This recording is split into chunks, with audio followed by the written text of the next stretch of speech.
Hi guys, my name is Meads. This is going to be another segment of Behind the Reviews, and we're going to talk about action figures versus mall kit. It's a very good topic to talk about, and a question I've been asked quite a lot. Now, some of you probably recognize some of the figures and mall kits in front of us, and for those who don't, basically the ones I have on the left are figures. Now, on the ones on the right are mall kits, and sometimes kind of scratch your head, that looks like a figure, but it's actually a mall kit, and vice versa. Yeah, it's kind of crazy, and sometimes the gray line out there is kind of very skewed, and it's kind of hard to tell. Kind of like the Stormtrooper right there. It looks like an action figure, but it's not. It's a mall kit. Now, my definition of a mall kit is something you have to build. From runners, those plastic trays, it's something you have to build. Now, an action figure, by my definition, is something that you get out of the box right away, and you can play with it or post it. You get an instant gratification. It's already done for the most part. Now, there's always going to be exception, and I'm going to have also make generalization on this discussion, because it's going to be unending. You could always find something that is going to be an exception to what I just said.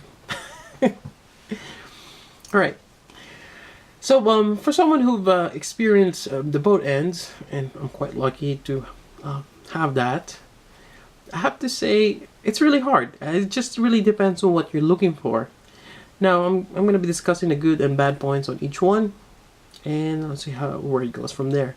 Now, from what I see, a lot of people enjoy building mall kits, including myself, because you get that kind of like a satisfaction of you build something, and it feels great.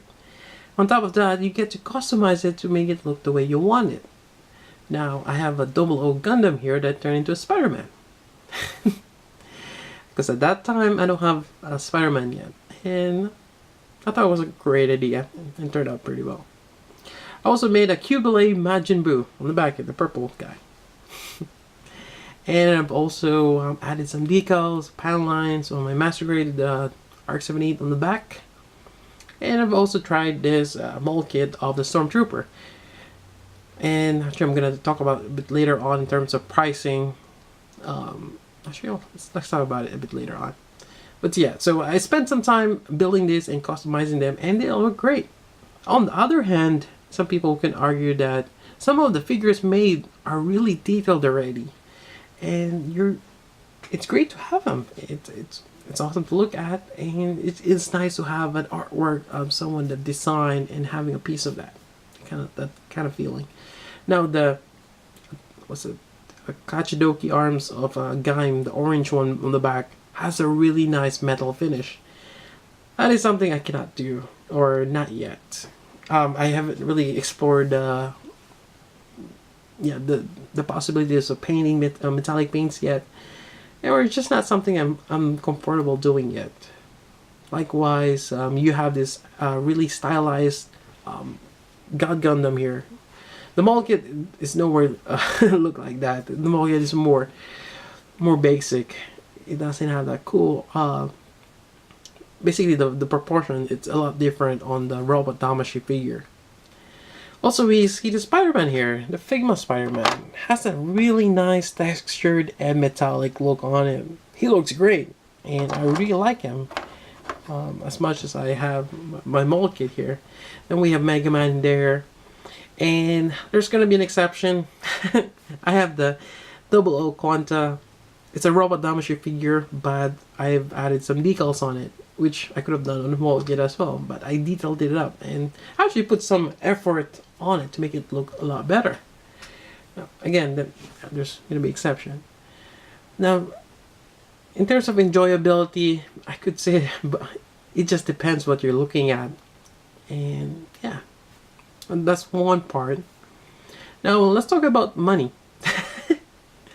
Now, there are times when the mold kits are cheaper than the figures, and that goes along with Gundam. When you buy the mold kits, you probably can get one for like a high grade, probably about $20. Now, if you want to buy the figure of that, that's going to be the Robot Damashi. well, there's other figure lines out there, but going along with almost the same size Robot Damacy, they're about 40 to 50 bucks. Now you're paying twice as much. Now, for someone who's on a budget, they're probably more inclined to get the mold kit and build their own figure with that. Likewise, for someone who can afford it and want to just have something to play with right away, they're most likely gonna go with the action figure. And for me, who's been I've been working. It's kind of hard to find free time. Actually, I actually have more money now than time that I had before. As a student, I have more time and less money since I'm kind of in the mercy of the allowance I get from my parents, which is great. I use it to buy food. But trying to save up for a figure, it's kind of out of the question. I could save for a mold kit, but not so much for a figure. And hence why I probably go with the mold kit as a student. And now that I'm working, I can afford to buy figures. And actually don't have much time to build a mold kit. And, it's kind of crazy. Anyways, so that's the side of that in terms of money and time. But yeah, again, you could be detailing an action figure and you're spending time on that. Yeah. Alright, anyways, moving on, value. Now that's another good segment to go talk about too. Value. Now when you buy a figure, the price could go up and down depending on demand. And I've seen figures quadruple their price. I have this $50 figure, that's over 200. That sounds crazy, but it happens. Likewise, you could have a figure and it's worth, or it's actually on clearance now, it's half the price. I've been there too.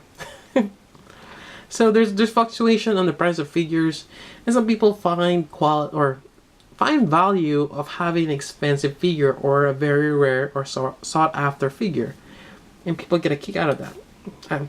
Likewise, I get the kick out of that too. I like that feeling. On the other hand, in terms of mold kits, they don't really have much value unless it's a rare kit and you haven't opened it or you haven't removed them from the runners. Basically, they're unbuilt kits that you've saved and they're just out of print. Now, some of those kits I rarely see it more than double the price. It's usually just double the price. I don't see it as more than that. So there's actually some kind of value to that, but you're only getting double. On figures, you can get more out of that. Triple, quadruple. See that happen.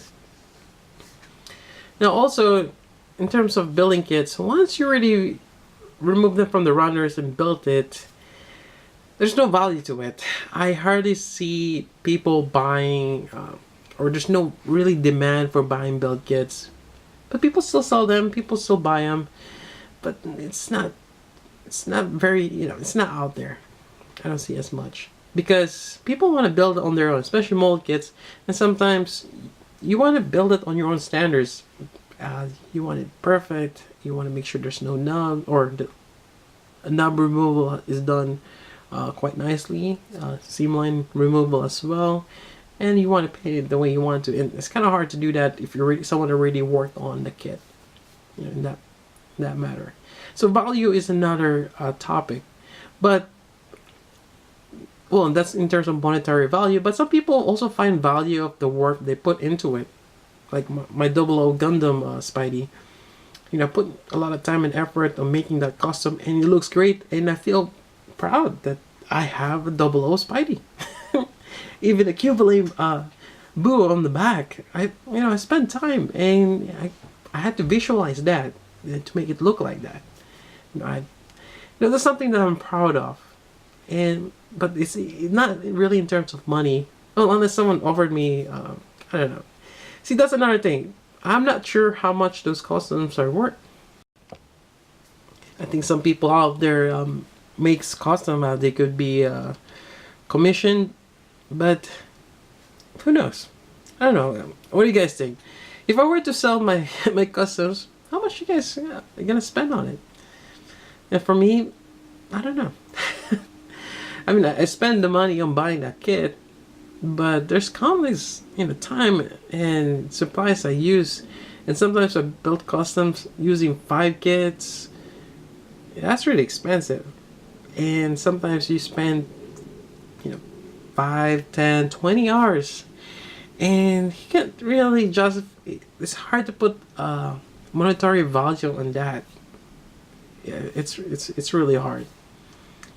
Yeah, someone could be offer me, well, it's a high grade kit, probably 20. Well, you painted it, okay. Well, let's go with $30. Would I sell for $30? Nope. I feel it's way more, worth more than that. But on the other hand, I've used crafts paint. The paint will chip off.